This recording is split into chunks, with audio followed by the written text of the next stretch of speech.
Chika Test Today. Or does natural magic? Fans decode David's different treatment. The scene. Habang nagpo-promote si David Licauco ng Never Say Die sa SM Cebu, napansin ng netizens ang kakaibang dynamics. Hindi makikitang naging sweet si David kay Jillian Ward, at agad itong naging comparison point sa trato niya kay Barbie Forteza.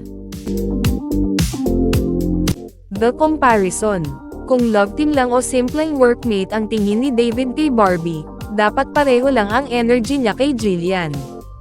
Pero bakit magkaiba?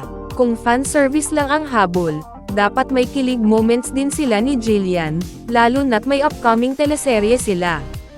Pero wala. Ang fans ang nag-decipher, iba talaga si David pagdating kay Barbie. Fans, decode. Care factor.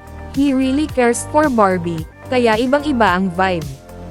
No fan service, kung ginagamit lang si Barbie, dapat may fan service din kay Jillian.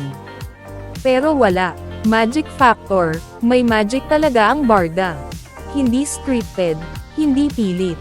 The Barda difference. Ang isang kahanga-hangang bagay tungkol sa Barda ay hindi nila kailangang magpaka-sweet. Natural lang.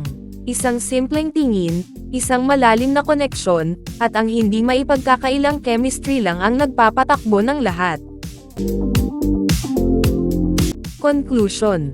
Sa bawat public appearance, mas lalong lumilinaw, iba ang trato ni David kay Barbie. Hindi ito simpleng fan service, hindi ito scripted kilig. Ito ay natural connection na ramdam ng lahat. Barda is real, and their quiet magic continues to inspire fans and spark kilig-coded resibo.